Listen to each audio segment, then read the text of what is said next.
Mitford হাসপাতালের সামনে ভাঙাড়ি ব্যবসায়ীকে ইট, কংক্রিট, পাথর মেরে হত্যার প্রতিবাদে রাজধানীসহ উত্তাল সারা দেশ। সরকারি বেসরকারি শিক্ষা প্রতিষ্ঠানের শিক্ষার্থী ও বিভিন্ন রাজনৈতিক দলের একাধিক সংগঠন নেমেছে রাজপথে।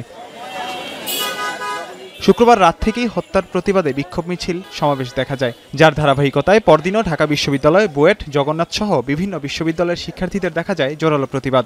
শনিবার সকাল থেকেই রামপুরা, উত্তরা, বসুন্ধরা সহ রাজধানীর বিভিন্ন এলাকায় কর্মসূচি পালন করছে বেসরকারি বিশ্ববিদ্যালয়ের শিক্ষার্থীরা। আন্দোলনরতরা বলছেন, ৫ আগস্ট পরবর্তী সময়ে মানুষের জীবনের নিরাপত্তার দাবিতে রাজপথে নামা দুঃখজনক। বিচারের আওতায় আনার দাবিও জানান তারা।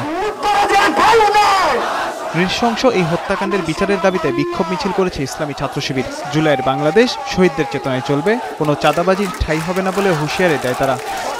সন্ত্রাস, চাঁদাবাজ, দর্শনবাজ এবং সন্ত্রাসী কর্মকাণ্ডের সাথে যারা জড়িত তাদের দৃষ্টান্তমূলক বিচার চাই। জুলাই পরবর্তী বাংলাদেশে শহীদদের স্পিডের আলোকে পরিচালিত হবে।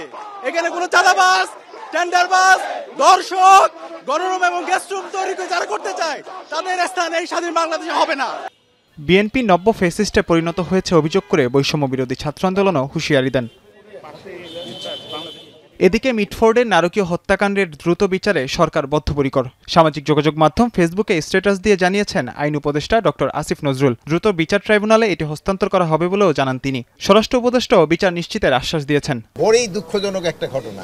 এই ঘটনা একটা সভ্য দেশে ঘটে, এটা কোনো সময় আশা করা যায় না। তো এটার জন্য যারা দায়ী এদের কিন্তু আমরা আইনের আওতায় অলরেডি 5 জন, গত রাত্রেও একজন ধরা হয়েছে, এর আগেও 2 জনকে হাতিয়ার সহ র্যাব ধরছে, 2 জনরে এই মেট্রোপলিটন পুলিশ ধরছে, আরও একজনরে রাত্রে মেট্রোপলিটন পুলিশ ধরছে এবং ডিবি টিমগুলি বিভিন্ন জায়গায় কর্মরত আছে এবং অন্যান্য যারা আছে সবাই যেন আইনের আওতায় নিয়ে আসা হয়। 19 জন আসামির মধ্যে ইতিমধ্যেই 5 জনকে গ্রেফতার করা হয়েছে। র্যাব জানিয়েছে বাকিদের ধরতে জোর তৎপরতা চলছে।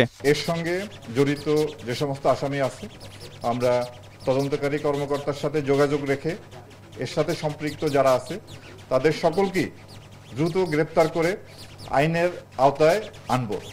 পুলিশ, র্যাবের পাশাপাশি সেনাবাহিনীও আসামিদের ধরতে অভিযান চালাচ্ছে।